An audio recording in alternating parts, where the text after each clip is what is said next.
Yo mga idol, kamusta? Sports Talk PH nga pala. Ang reaksyon sa mga laban, pag-usapan natin yan mga idol. Ngunit bago ang lahat ay huwag kakalimutang mag-subscribe at i-click ang notification bell button for more sports talk. So matapos nga pong manalo ni Devin Haney via unanimous decision kontra sa former undefeated WBO welterweight champion Brian Norman Jr., kung saan ipinamalas ni Haney ang lakas ng kanyang kamao matapos niyang pabagsakin si Norman sa second round, ay tila pinagtripan nga po ito ng British boxing superstar Conor Benn dahil nagtulog-tulugan ito habang nanonood ng live sa venue ng laban ni Haney. Ayon kay Ben ay hindi daw siya napahanga sa ipinakitang performance ni Haney. Gawa ng matapos daw nitong mapabagsak si Norman sa round 2, ay bumalik na naman daw ito sa dati niyang gawain, ang tumakbo ng tumakbo at yakap ng yakap sa buong laban. Maging ang promoter ni Ben na si Eddie Hearn ay hindi din napahanga kay Haney at sinabing hindi daw sila lalaban kay Haney kasi hindi umano patas para sa mga fight fans ang ginagawa ni Haney na pagbibigay ng mga nakakaantok na laban.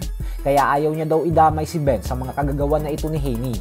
Mas gugustuhin pa daw nilang labanan si Rolando Romero at Ryan Garcia dahil ito umano yung mga fighters na magbibigay ng maganda at maaksyon na laban para sa mga fans, lalo na kung si Conor Benn ang katapat ng mga ito.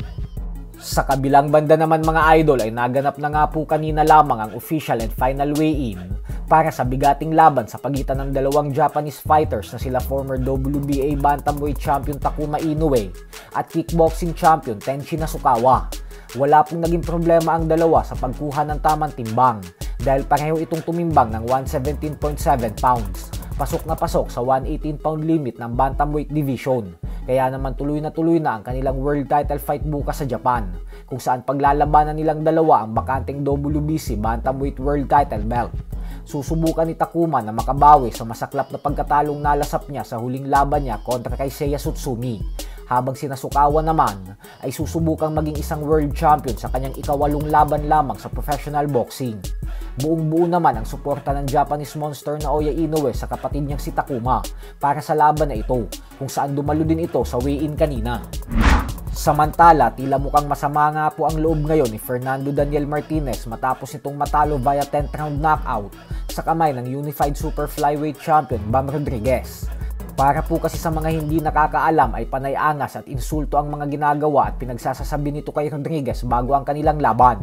Subalit sa kasamaang palad nga po para sa kanya ay hindi niya ito napanindigan sa ibabaw ng lona dahil pinagmukha lang siyang amateur ni Rodriguez sa buong laban, kung saan pinakita ni Rodriguez sa lahat na bagamat pareho silang kampyon ay hindi sila magkalibel. At ngayon nga po ay hindi man lang nagpapaunlak ng interview si Martinez. Bukod dyan ay sinabi din ito na hindi din daw muna siya magpaparamdam sa social media simula ngayon. Habang si Rodriguez naman ay sinabing hindi naman daw sa pagmamayabang pero sa katunayan umano ay sa round 1 pa lang ay napagtanto niya na daw agad na madali lang talunin si Martinez. Sadyang umabot lang daw ito ng round 10 dahil may puso din daw talaga ito. So hanggang dito na lang po muna tayo mga idol.